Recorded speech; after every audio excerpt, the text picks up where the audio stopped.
ভারতবর্ষ দেশটি হল সার্বভৌম সমাজতান্ত্রিক ধর্মনিরপেক্ষ গণতান্ত্রিক সাধারণতন্ত্র।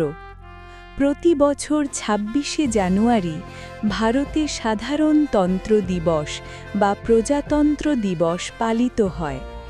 ১৯৫০ সালের ২৬শে জানুয়ারি তারিখে ভারত শাসনের জন্য ১৯৩৫ সালের ভারত সরকার আইনের পরিবর্তে ভারতীয় সংবিধান কার্যকরী হওয়ার ঘটনাকে স্মরণ করে।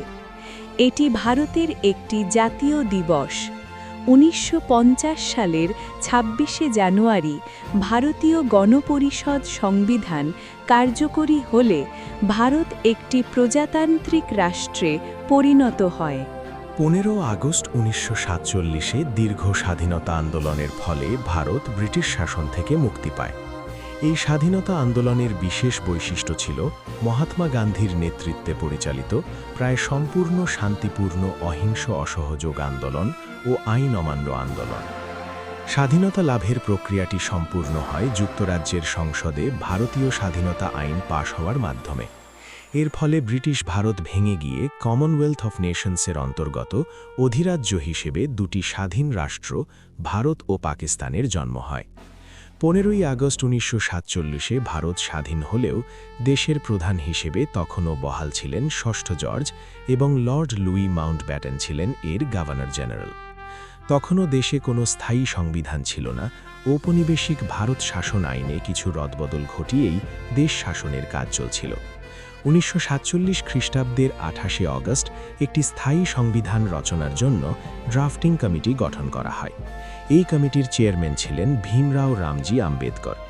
৪ নভেম্বর ১৯৪৭ তারিখে কমিটি একটি খসড়া সংবিধান প্রস্তুত করে গণপরিষদে জমা দেয়। চূড়ান্তভাবে সংবিধান গৃহীত হওয়ার আগে ২ বছর ১১ মাস ১৮ দিন ব্যাপী সময়ে গণপরিষদ এই খসড়া সংবিধান আলোচনার জন্য ১৬৬ বার অধিবেশন ডাকে। এই সমস্ত অধিবেশনে জনসাধারণের প্রবেশের অধিকার ছিল। ১৯৪৯ সালের ২৬শে নভেম্বর স্বাধীন ভারতের সংবিধান গৃহীত হবার পর ঠিক করা হয় ১৯৩০ সালের ২৬শে জানুয়ারি প্রথম স্বাধীনতা দিবস পালনের সেই দিনটিকে শ্রদ্ধা জানিয়ে ১৯৫০ সালের ২৬শে জানুয়ারি থেকে ভারতের সংবিধান কার্যকর হবে এবং সেদিন থেকে প্রজাতান্ত্রিক ভারতবর্ষ বা রিপাবলিক অফ ইন্ডিয়া হিসেবে পরিচিত হবে। বহু বিতর্ক ও কিছু সংশোধনের পর ১৯৫০ সালের ২৪শে জানুয়ারি গণপরিষদের ২৮৪ জন সদস্য চূড়ান্ত সংবিধানের হাতে লেখা দুটি নথিতে, একটি ইংরেজি ও অপরটি হিন্দিতে স্বাক্ষর করেন।